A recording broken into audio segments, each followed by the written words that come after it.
Welcome back to Turning Hard Times to Good Times. I'm your host, Jay Taylor, and I'm really pleased to have with me Charles Hugh Smith. He's been with me on this show a few times in the past, and it's really good to have him again. And I would suggest that you jot down the website, or the blog site, I should say. It's charleshughsmith.blogspot.com. Charles Hugh Smith, H-U-G-H, Smith.blogspot.com. Charles Hugh Smith blogspot.com. I'm having a little trouble getting tied up with my words here. But anyway, I really hope that people will take advantage of the wonderful work that Charles does. He writes really a lot of honest, straightforward commentary on what's going on in the world today.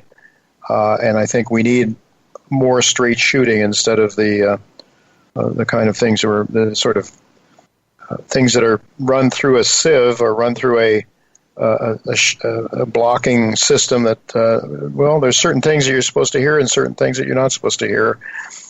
Charles is the author and the proprietor of the popular blog spot, the blog of twominds.com. So that's what you need to go to. He's written several books as well, Why Everything is Falling Apart, and Unconventional Guide to Investing in Troubled Times. Money and Work Unchanged. There's a lot of good work that he's done, and he does need some support, because he gets paid for the work voluntarily. He generously provides a lot of work, free stuff. So we're really pleased to have him with us today. But we really want you to consider supporting Charles and his work, because I really think it's worthwhile. Thanks for joining me, Charles. Thank you, Jay. It's always a pleasure. I'd like to really like to focus on a very troubling subject from my perspective. An article that you recently wrote. This is dated December 21st. Big media selling the narrative and crushing dissent for fun and profit. So you started out your December 21st article with a statement that, and I quote, "The U.S. has entered an extremely dangerous time, and the danger has nothing to do with the COVID virus. Indeed, the danger long preceded the pandemic, which has served to highlight how far down the road to ruin we have come," end of quote. So I'd like to ask you, maybe you could talk about the dangers and about, how have they been in place long before COVID? Right. Well, it's a great topic, Jay, and thank you for asking me to speak about it. And of course, everybody that creates content on the internet has experience or has heard from other people from their experience of what we call shadow banning or censorship. And this is what's so troubling, is that these privately held corporations, right? These are private sector corporations, Twitter, Google, Facebook, and so on, that they have the power now to censor those of us who post content on their sites. And this was this is a new development in American history, because if you go back to the beginnings of the internet in the late 1990s or early 2000s, before the dominance of these platforms, it was kind of like the Wild West, right? Everybody, you could post content and put out a blog, and there was no censorship on these sites because there was no platform that controlled it. But now the major flow of content is now dominated by these platforms and by their other media kind of outlets. In other words, as you've discussed on your program, there's like 6 corporations control virtually all the media in the United States, right? From films to radio to the internet. And so this is disturbing because we don't have any recourse in our legal system, because as soon as you sign on to one of these platforms, you agree to their terms of use. And their terms of use say, we own whatever you've placed on our site, and we control everything about it, who gets to see it, who doesn't get to see it, and so on. And we're not obligated to share with you what we've banned or censored or shadow banned. And so that I think is extremely troubling, because you have no legal recourse. Whereas, like, let's say if your local government censored something, then you could go to the courts and say, I believe this is an infringement of my free speech rights, and then you'd have recourse, right? There'd be a court case, but now it's like, who do you sue? You can't. They just tell you, well, you agreed to these terms of use, and so you used before we started recording or before I came on the air. You mentioned the word fascism, and that's a red button word. But it's as you described it to me, I think it might be appropriate for this kind of censorship. Mm-hmm. Yeah, because I in my definition, I think the Austrian School of Economics defined fascism as government and the private sector in bed together, controlling or working together for their own selfish interests, essentially. And so here's the thing, though, Charles, that newspapers, I believe, can be sued for defamation or whatever. And there's an awful lot of things on, let's say, Twitter and Facebook and places like that, where certain people are allowed to say very nasty things, and other people are not allowed to even speak the truth. And I've heard a lot of conservatives defending this notion of of what you just described with the private sector. Well, it's a private company, so they can do whatever they want. But we have this situation where there's so much power and the control in the hands of so few people that they can really filter out anything that is distasteful to them, right? Right, and it's like, how do we make good judgments as a people in a democracy when the narrative is being managed by a handful of corporations, right? And that's really troubling, because if we don't get the full spectrum of opinion, then they're really managing our democracy, right? And so we could actually say that this sort of censorship and shadow banning is actually undermining democracy, because if you don't get a full spectrum of opinion, then you can't really make reasonable assessments, right? You can't make a good decision if you've been denied access to the information. And I think I want to make a point here. It's very, as you well know, we live in a very polarized age, and so everything gets politicized. But a lot of this censorship has nothing to do with whether you are anti-Trump or pro-Trump or any of that kind of stuff. It's like information about, like, say, COVID treatments or COVID vaccines, and so it's just simply like opinion or variations of information. And so that's what's disturbing too, is it's not just like, well, we're banning hate speech, we're banning all kinds of speech. Yeah, I mean, I guess maybe the general public probably at first said, okay, well, we understand, if you have hate speech, you have people that want to kill other people, and they say that on, and I'm, or threaten people. It's understandable for a civilized society to say, well, maybe we shouldn't allow that to go on.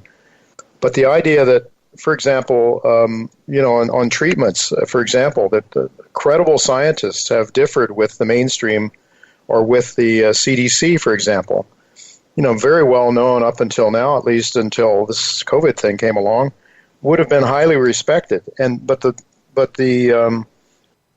public has been deprived of the other side of the story, and so you have to think that somebody is calling the shots and deciding, who do we want to hear and who do we not want to hear. Forget about the truth. Let's just, our truth. My truth is my truth, and your truth is your truth, Charles. But there's no objective truth. It's like, it seems like we're not allowed to hear objective truth. So I think you make a very good point. How can we really have a democracy if we're not allowed to know what the truth is, or at least explore it? So, I'd like to ask you a little bit, maybe just define the shadow banning a little bit, how that works and how that affects people.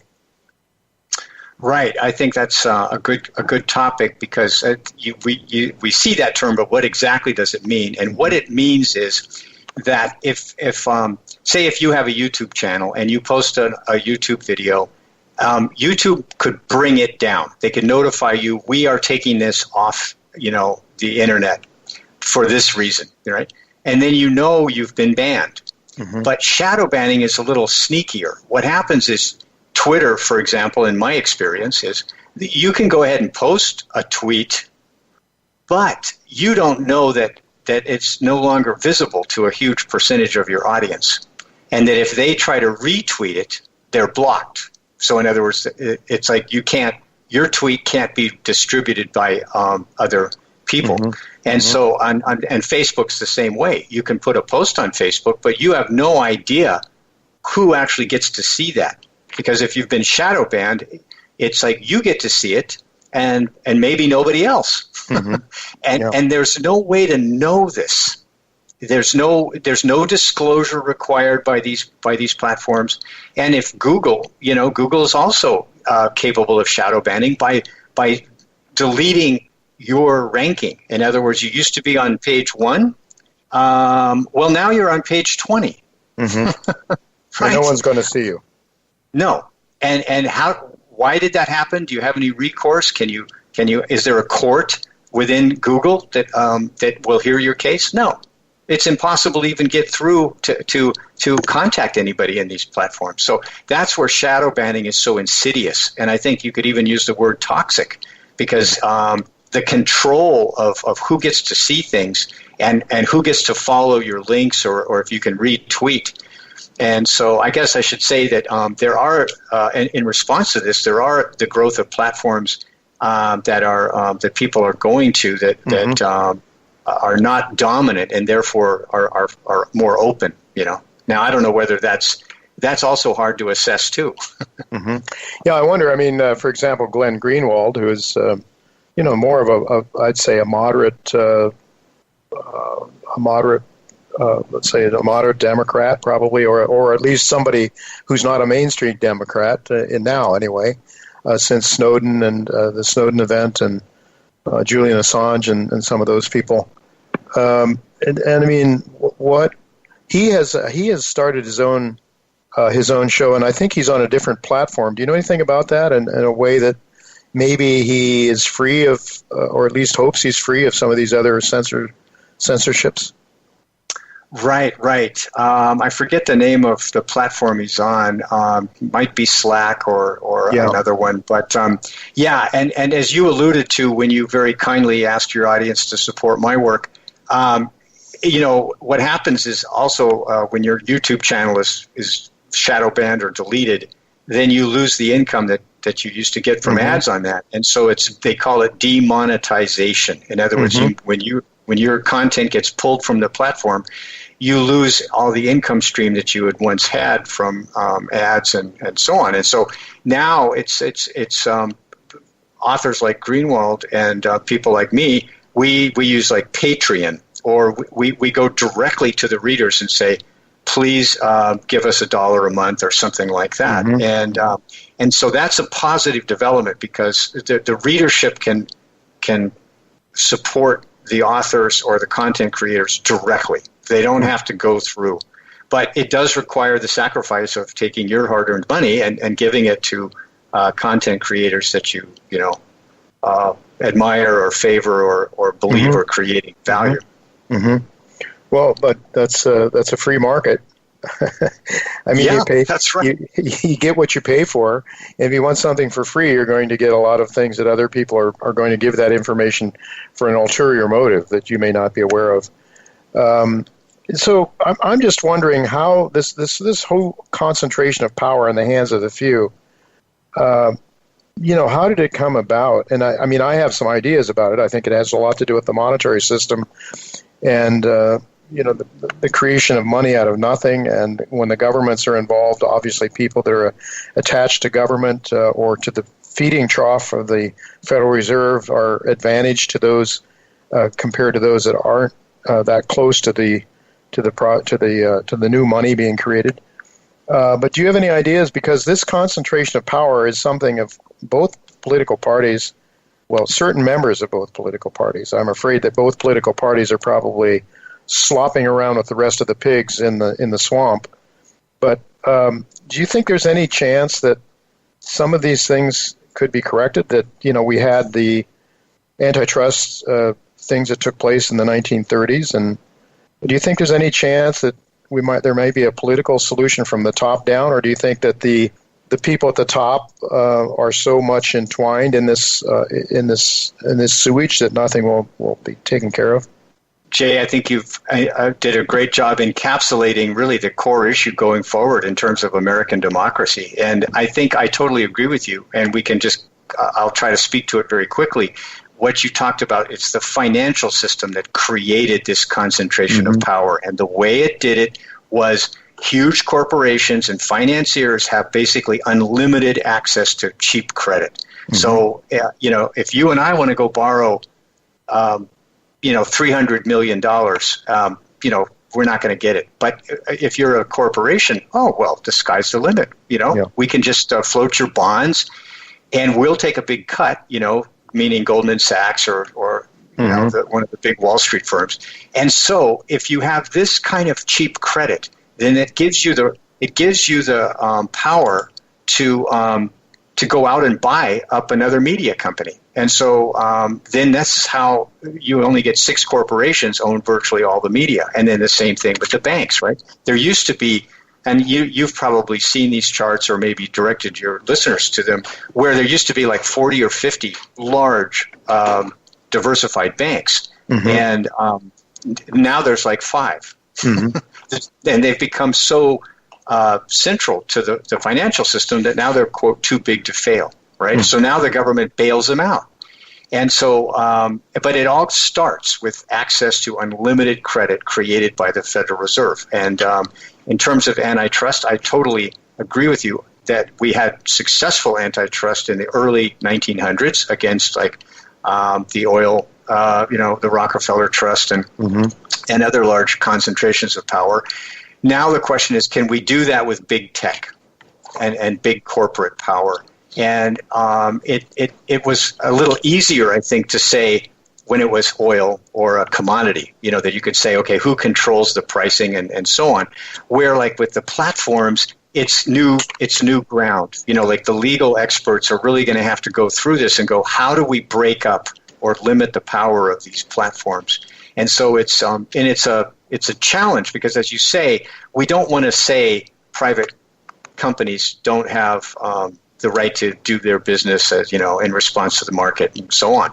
But we also have to realize that when those corporations own platforms and the media that then influence our democracy, they are in a different category than a company that's, making semiconductor chips or, distributing weed or oil or something like that.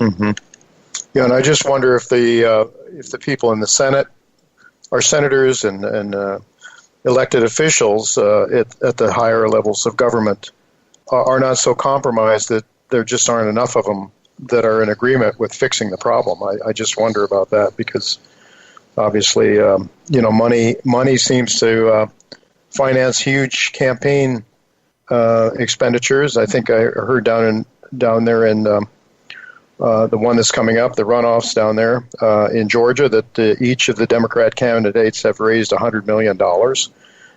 So, this is big money, and the people that have power are just simply gaining more power. And of course, we have an economy that is, I think, on the brink of some very disastrous things, too. And I know that you write and cover a lot of those ideas as well. You had, maybe you would like to talk a little bit about your own shadow banning. How did you come to find out that you were being shadow banned? Well, thanks for the question, Jay.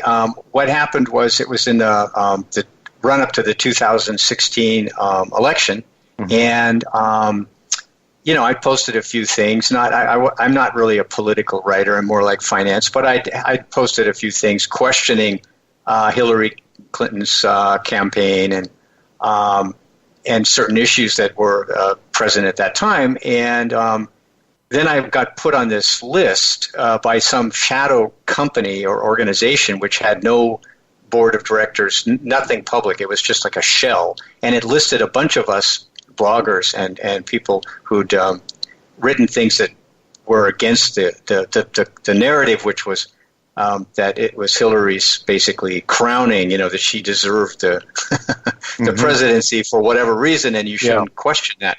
Well, and so then we were all labeled as Russian propagandists or somehow influenced by Russia. And it was like with no evidence and no recourse, right? And so then the Washington Post, owned by Jeff Bezos of Amazon, published this front page story going, oh, well, here's a list of all the Russian propaganda sites. And then a few months later, I looked at my server traffic and it just collapsed like by a third. And it was like overnight. In other words, and then I looked at like my links that used to come in from Google and Facebook, and then they plummeted from thousands to, like a few hundred. And so that's what happens. And so that's my direct experience. And I have a screenshot of my server where you can see it drops from, X number of tens of thousands, it just drops in half. And that's how I know. And other people have similar experience. And I had readers telling me, hey, I can't retweet your posts. Yeah. So did you, how did you find out you were on that list? Was it published in the post? Yes. They posted a big link I was on there. Yeah. So you were one of those Russian connections, I guess, that Donald Trump was part of, right? And they called this list prop or not, meaning like, is this propaganda or not? And they didn't accuse us of being on the payroll of Putin or something, but they just said we were like, tools of Russian influence. And it was like, those of us who are not political, we're mostly financial writers and stuff. And it's like, it was just so offensive and so stupid, so absurd. And yet it was promoted by the big media corporations. And then what happens is when the Washington Post publishes something on its front page, everyone assumes it's legitimate. So then you've got the TV shows are saying, well, the Washington Post published this. And so it's like what they call circular referencing, right? Like, well, as long as one big media source says it's legitimate, then everybody else assumes that, and nobody did any digging. Like, where did these guys come from? Where did this list come from? What justification or evidence do they have to support this? And of course, there was none. Yeah.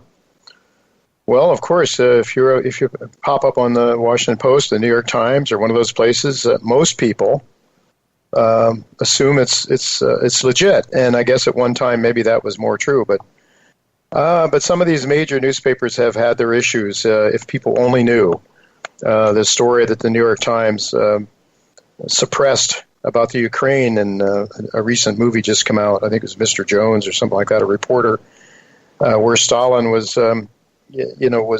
essentially starving the people in Ukraine to get the wheat and to buy gold so he could do what he needed to do.